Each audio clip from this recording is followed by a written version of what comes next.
La veuve joyeuse. Dieu déjoue les plans des méchants.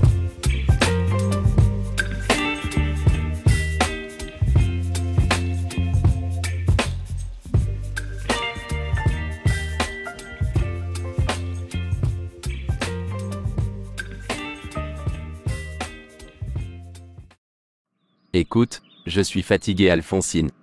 Ça fait 8 ans et rien, pas d'enfant. Je ne vais pas rester comme ça. Fais quelque chose ou alors je vais devoir prendre mes dispositions. Mais ce n'est pas de ma faute. Qu'est-ce que tu veux que je fasse? On a vu ensemble des médecins. Tu as bien entendu ce qu'ils disent tous. Tout va bien, il faut juste être patient. Patient? Ça fait 8 ans que je suis patient. Écoute, fais quelque chose sinon tant pis pour toi.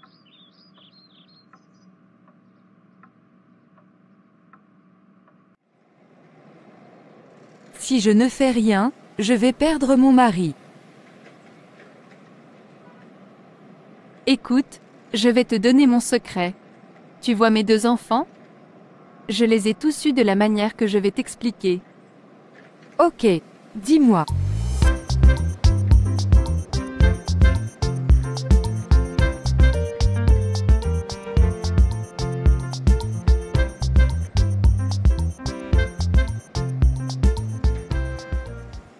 Ok, je vais le faire. Bon, je vais finir de faire mon marché. J'ai encore beaucoup de choses à faire. Ça marche.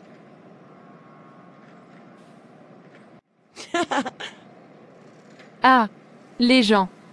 Les gens sont trop crédules. Arrêtez d'expérimenter tout ce qu'on vous conseille. En tout cas, tant pis pour toi. J'ai eu mes enfants de manière mystique, mais je ne savais pas que cela allait être un poids dans ma vie. Maintenant on sera 2. C'est un très beau cadeau empoisonné que je viens de te faire là, ma copine. Tu cherches un enfant? Tu vas avoir ta part.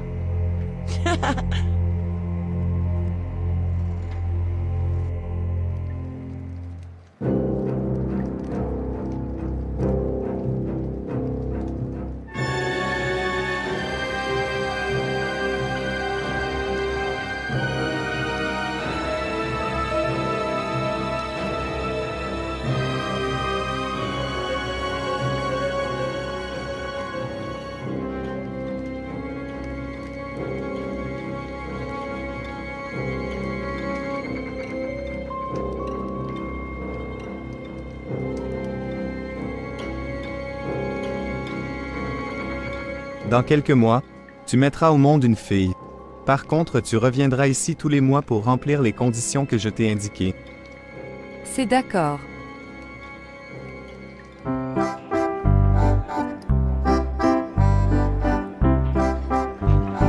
Ah, mais qu'est-ce qui rend Amélie aussi joyeuse? Elle a dû toucher l'argent de l'héritage. Bonjour ma copine. Je suis contente de te voir aussi joyeuse malgré ton deuil. Mais dis-moi, qu'est-ce qui te rend si contente? Je viens de toucher l'héritage de mon mari. Et ce bar m'appartient maintenant. Mon cher mari l'avait mis à mon nom. J'hérite de tout. Ok, tu es donc une femme riche maintenant. Tu peux donc m'offrir un bon repas. Va t'asseoir, on t'apporte ça.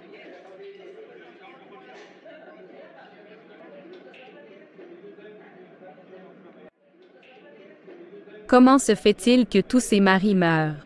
C'est le 3e en 5 ans. C'est très bizarre. Et à chaque fois, ce sont des gros poissons qui lui laissent une fortune colossale, qu'elle finit par dilapider. Cette affaire est vraiment très bizarre. Alors ça se passe bien? Tu veux autre chose? C'est la maison qui offre. Oui, je vais prendre autre chose.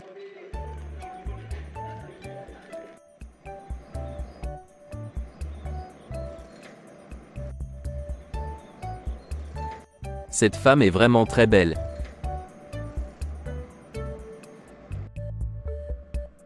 Ah, la voilà. Excusez-moi madame, je vous observe depuis peu et j'avoue que j'aimerais faire votre connaissance. Ah oui?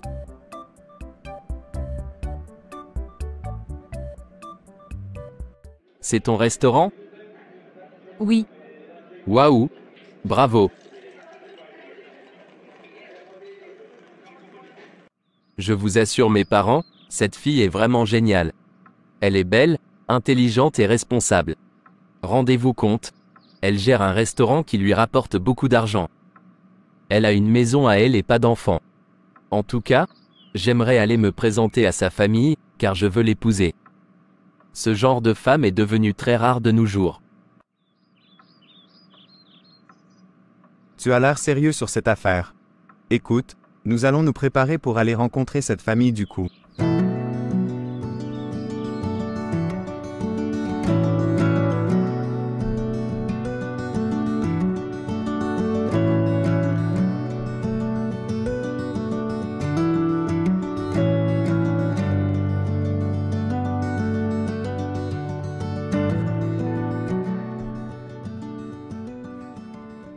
Bravo mon fils, tu as fait un très bon choix.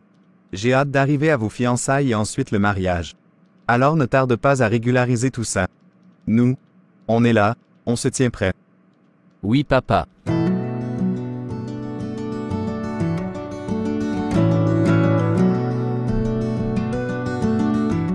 Alors ma chère sœur, comment trouves-tu la petite amie de notre fils? À vrai dire, elle est très belle. Mais dis-moi, depuis combien de temps se fréquentent-ils? Oh, ça fait plusieurs mois. Pourquoi? Je ne sais pas. Je ne sens pas cette fille. Je ne saurais pas te dire pourquoi, mais, de toutes les façons, nous devons nous confier à Dieu. Il s'agit de notre fils, nous devons le protéger. Si cette fille est pour lui, alors les choses se feront de manière naturelle. Ah ok, tu as raison ma sœur, nous allons prier pour cela. Franchement ma sœur, toi aussi. Tu aurais dû faire tout ça dès le début? Par les temps qui courent, il faut toujours tout remettre entre les mains de Dieu avant d'entreprendre quoi que ce soit. C'est la vie de ton fils qui est en jeu là. Tu es toujours dramatique toi, mais tu as raison. Alors maman, tu as vu comme il est beau, gentil, prévenant et tout? Vraiment avec lui ça va être super. On va se marier et on va vivre heureux. Ma fille, tu sais que ce n'est pas possible. Le contrat que nous avons avec le monde d'en bas ne le permet pas. S'il t'épouse, il mourra. Maman, je te préviens. Je ne veux pas de ça. Tu n'as qu'à retourner voir cette créature avec qui tu avais fait ton pacte et lui dire que le contrat est rompu. Je veux vivre heureuse. Ça ne marche pas comme ça et tu le sais. Tu as déjà bénéficié de tout ça, et jusque-là, ça ne t'embêtait pas. Des gens sont morts pour que tu deviennes riche, pour que tu sois toujours attirante. Toi aussi tu bénéficies de ce pacte et maintenant tu veux que ça s'arrête? Je te rappelle que si tu as attiré Willy, ce n'est pas par ton charme naturel. C'est grâce à tout ça. Mais avec le diable, il y a toujours une contrepartie. Alors ne fais pas comme si tu découvrais tout cela maintenant. C'est trop tard ma fille. Ça ne va pas se passer comme ça maman. Je ne veux plus de tout ça. Je veux garder mon homme et tout mon argent, point final. Ce ne sera pas possible.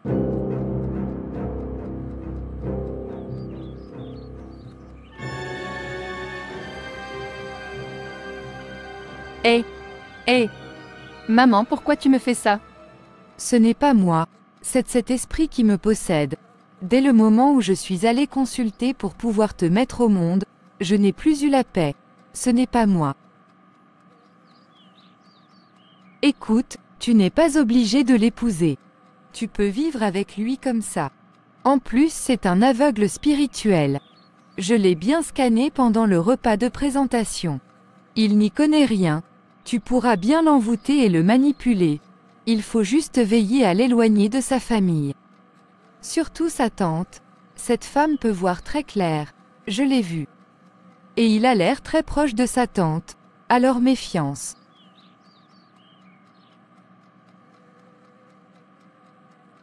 Merci Willy de m'avoir accompagné faire ses courses. Je ne me voyais pas transporter tout ça dans le bus. C'est normal tata. Au fait, je t'ai acheté un CD de chants de louanges. Tu sais, il faut souvent chanter et écouter des chants de louanges dans ta maison. C'est très important pour avoir la présence de Dieu. comme il est écrit dans le psaume 147 de 1 à 5. Louez l'Éternel. Oui, il est bon de célébrer notre Dieu. Oui, il est agréable, il est convenable de le louer. L'Éternel reconstruit Jérusalem, il rassemble les exilés d'Israël. Il guérit ceux qui ont le cœur brisé et pansent leurs blessures. Il compte le nombre des étoiles et leur donne à tout un nom. Notre Seigneur est grand, puissant par sa force. Son intelligence est sans limite. Tata, toi et la prière. Tu n'as que ça à la bouche. Dans 1 Corinthiens au chapitre 2, de 14 à 16 il est écrit ceci. Mais l'homme sans Dieu ne reçoit pas ce qui vient de l'Esprit de Dieu. À ses yeux, c'est pure folie et il est incapable de le comprendre, car seul l'Esprit de Dieu permet d'en juger. Celui qui a cet esprit peut, lui, juger de tout, sans que personne ne puisse le juger. Car il est écrit, « Qui donc connaît la pensée du Seigneur et qui pourrait l'instruire ?» Mais nous avons la pensée de Christ. Pour en revenir à la louange, c'est quelque chose que tu dois souvent pratiquer. Avec la prière, c'est notre canal pour communiquer avec Dieu et pour rester dans sa présence. Souviens-toi que par la louange, David a eu la victoire sur des armées ennemies. Le livre de 2 Samuel au chapitre 22 nous rappelle comment David a remercié Dieu après une victoire. En voici un extrait. 2 Samuel chapitre 22, de 1 à 4. David adressa ce cantique au Seigneur quand celui-ci l'eut délivré de tous ses ennemis, en particulier de Saül. Le Seigneur est pour moi un roc, un refuge où je suis en sûreté. Mon Dieu est pour moi un rocher où je suis à l'abri du danger, un bouclier qui me protège, une forteresse où je suis sauvé. Je cherche asile auprès de lui pour être délivré des violents. Qu'on acclame le Seigneur. Dès que je l'appelle au secours, je suis délivré de mes ennemis. C'est aussi par la louange qu'il arrivait à apaiser Saül de ses tourments. En effet, il est écrit dans 1 Samuel chapitre 16 au verset 23, « Et lorsque l'Esprit de Dieu était sur Saül, David prenait la harpe et jouait de sa main. Saül respirait alors plus à l'aise et se trouvait soulagé, et le mauvais esprit se retirait de lui. » C'est bon, j'ai compris Tata. Je vais l'écouter, ton CD de louange. Et tu apprendras ces cantiques pour pouvoir les chanter à ton tour. Ce n'est pas tout d'écouter. D'accord, d'accord. Promis ? Promis. Au fait, comment va mon cousin ? J'ai été assez déçu de ne pas l'avoir vu la dernière fois.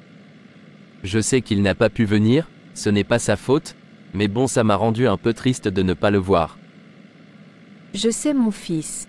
Et il était aussi triste de ne pas pouvoir venir. Mais comme il te l'a dit, il est en période d'essai. Il a toujours rêvé de travailler sur le projet sur lequel il travaille avec cette compagnie pétrolière, et c'était compliqué pour lui de demander une permission en ce moment où il est en période d'essai. Mais bon, ce n'est que partie remise. Pour tes fiançailles, il sera sûrement là. Oui. Eh bien merci mon fils pour m'avoir accompagné. Je sais que tu es pressé, donc tes petits frères vont m'aider à décharger tout ça. Ok. N'oublie pas tes CD, je te les ai mis dans la boîte à gants.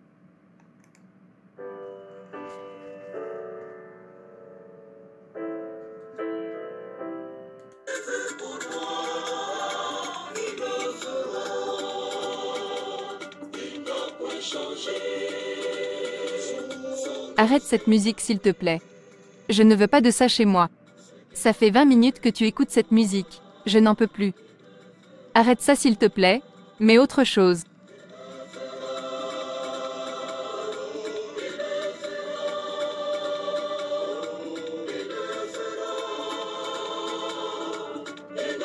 Mais ce n'est pas possible. Mais qu'est-ce qu'il y a encore ? Arrête cette musique, change de chaîne, j'en ai marre. Je ne t'ai pas connu comme ça. Pourquoi tu mets toujours cette musique ?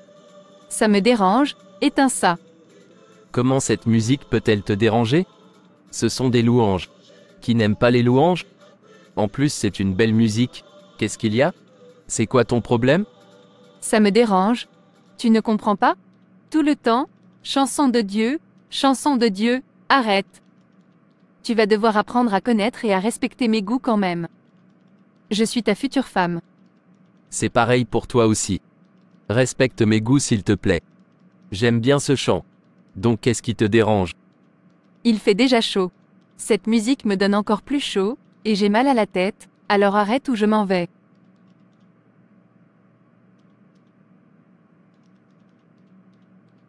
Qu'est-ce qui ne va pas avec elle? Elle est toujours bizarre quand je mets de la musique de louange à Dieu. Moi, je n'ai encore jamais vu ce genre de réaction. Elle est vraiment bizarre. Mais bon. Ce sont les femmes ça, toujours à se fâcher ou s'énerver pour rien. Ça va lui passer.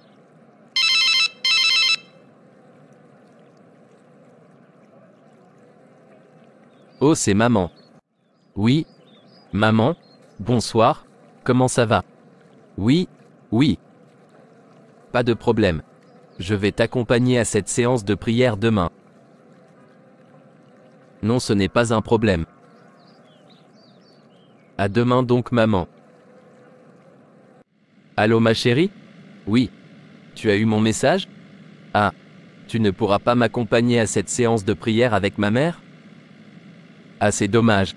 Bon, ce n'est que partie remise. Ok. Là, je vais travailler. La séance est prévue pour ce soir. Ok, bisous à toi. Bye. Oh les amis, le Seigneur est bon. Mettons en lui notre confiance et il agira pour nous. Nul ne pourra se lever contre nous, car l'Éternel est avec nous. Et si nous partagions ensemble au nom de notre Seigneur Jésus-Christ, ce magnifique verset de Romains 8 au verset 30 à 32, qui dit: Et ceux qu'il a prédestinés, il les a aussi appelés. Et ceux qu'il a appelés, il les a aussi justifiés. Et ceux qu'il a justifiés, il les a aussi glorifiés. Que dirons-nous donc à l'égard de ces choses? Si Dieu est pour nous, qui sera contre nous? Lui, qui n'a point épargné son propre Fils, mais qui l'a livré pour nous tous, comment ne nous donnera-t-il pas aussi toutes choses avec lui? Soyons dans la joie, car nous avons quelqu'un qui veille sur nous. Quel que soit l'endroit où nous nous trouvons, quelles que soient les montagnes à gravir ou les océans à traverser. Il est notre guide, il nous emmènera toujours à bon port. Soyons dans la joie et soyons reconnaissants. Nous allons prier.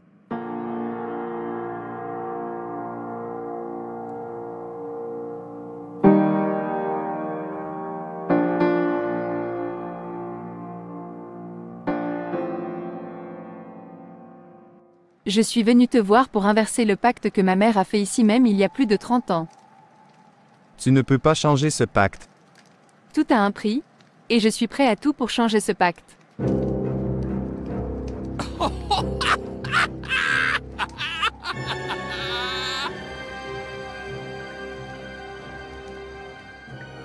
Tu es vraiment prête à tout? Oui, Vraiment? Tu es sûre? oui.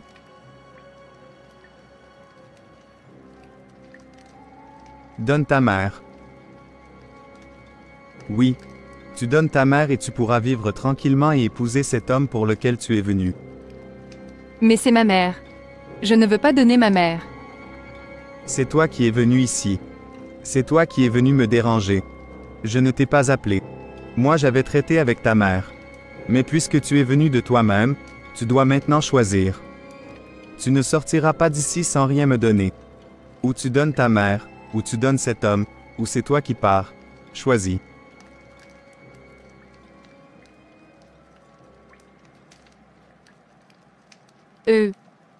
D'accord.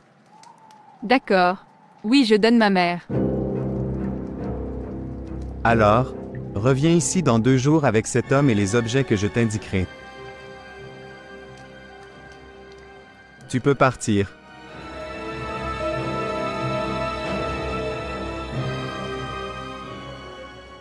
Tu as tout entendu? Oui, j'ai tout entendu. Ma propre fille, qui veut me sacrifier, pour être avec ce Willy. Moi la grande reine.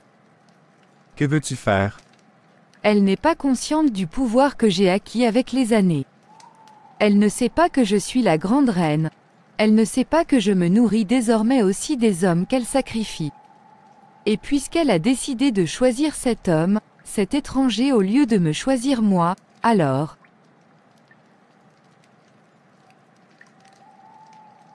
Bon. Nous allons les avoir ici dans 2 jours.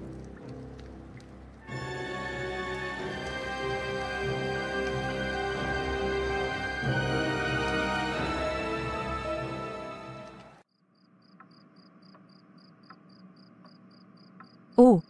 Mais quel est ce rêve? Non, non, non. J'espère que mon neveu n'est pas en danger. Seigneur Dieu, c'est toi qui es notre protecteur, notre bouclier. Je te confie la vie de mon neveu. Protège-le où qu'il soit. Conduis-le et sauve-le s'il est en danger. Qu'est-ce qu'on fait ici? Pourquoi tous ces secrets? Sois patient. La personne qui doit nous recevoir ne va pas tarder. Qu'est-ce que cet homme fait ici? Fais-le sortir tout de suite, fais-le sortir. Fais-le sortir, il est en train de gaspiller toutes mes choses. Tout est en train de brûler. Vous m'avez piégé, vous m'avez piégé.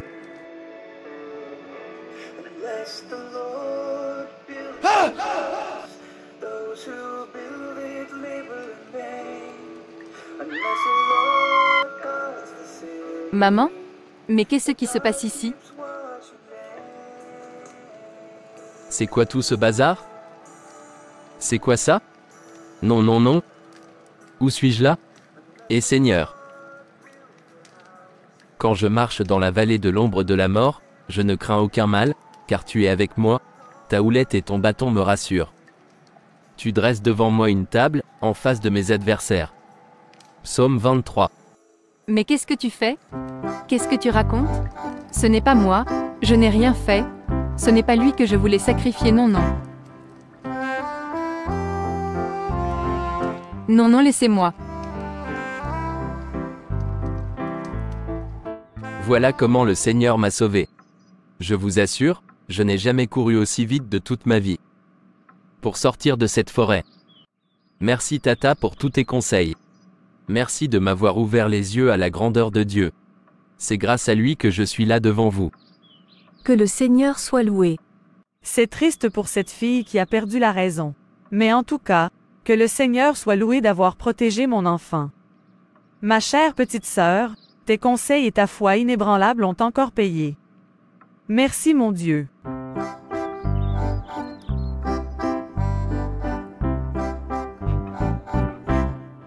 2 Samuel chapitre 22, de 1 à 4. David adressa ce cantique au Seigneur quand celui-ci l'eut délivré de tous ses ennemis, en particulier de Saül. Le Seigneur est pour moi un roc, un refuge où je suis en sûreté. Mon Dieu est pour moi un rocher où je suis à l'abri du danger, un bouclier qui me protège, une forteresse où je suis sauvé. Je cherche asile auprès de lui pour être délivré des violents. Qu'on acclame le Seigneur. Dès que je l'appelle au secours, je suis délivré de mes ennemis.